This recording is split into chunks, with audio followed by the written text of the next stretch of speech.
ایک خاوند نے اپنی بیوی کو شادی کی پہلی رات میں یہ نصیحت کی کہ 4 باتوں کا خیال رکھنا۔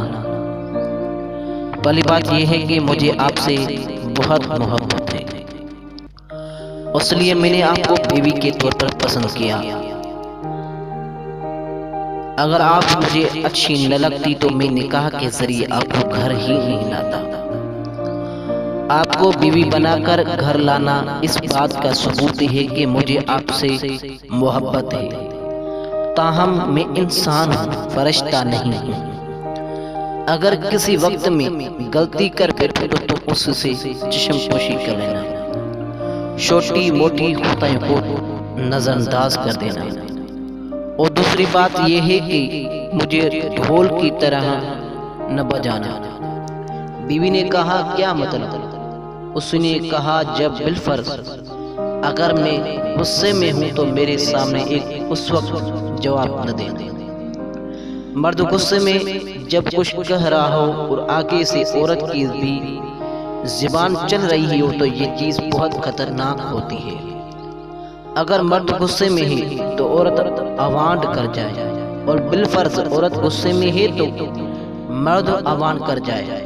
دونوں طرف سے ایک وقت میں غصہ آ جانا یوں ہے کہ رسی کو دونوں طرف سے کھینچنے والی بات ہے۔ ایک طرف سے رسی کو کھینچیں اور دوسری طرف سے ڈھیلا چھوڑ دیں تو وہ نہیں رکتی۔ اگر دونوں طرفوں سے کھینچے تو پھر کھینچ پڑنے سے وہ رسی ٹوٹ جاتی ہے۔ تیسری نصیحت یہ ہے کہ دیکھنا مجھ سے راز و نیاز کی ہر بات کرنا، مگر لوگوں کے شکوے اور حکایتیں نہ کرنا۔ چنانچہ اکثر اوقات میں میاں بیوی آپس میں تو بہت اچھا وقت گزار لیتے ہیں، مگر نند کی باتیں، ساس کی باتیں، فلان کی باتیں یہ زندگی کے اندر زہر کھول دیتی ہے۔ اس لیے شکوے شکایتوں سے ممکن حد تک گریز کرنا۔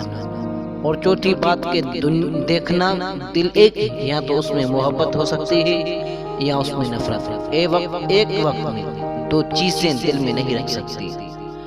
اگر خلاف اصول میری کوئی بات بری لگے تو دل میں نہ رکھنا، مجھ سے جائز طریقے سے بات کرنا، کیونکہ باتیں دل میں رکھنے سے انسان شیطان کے وسوسوں کا شکار ہو کر دل میں نفرتیں گھول لیتا ہے، اور تعلقات خراب ہو کر زندگی کا رخ بدل دیتے ہیں۔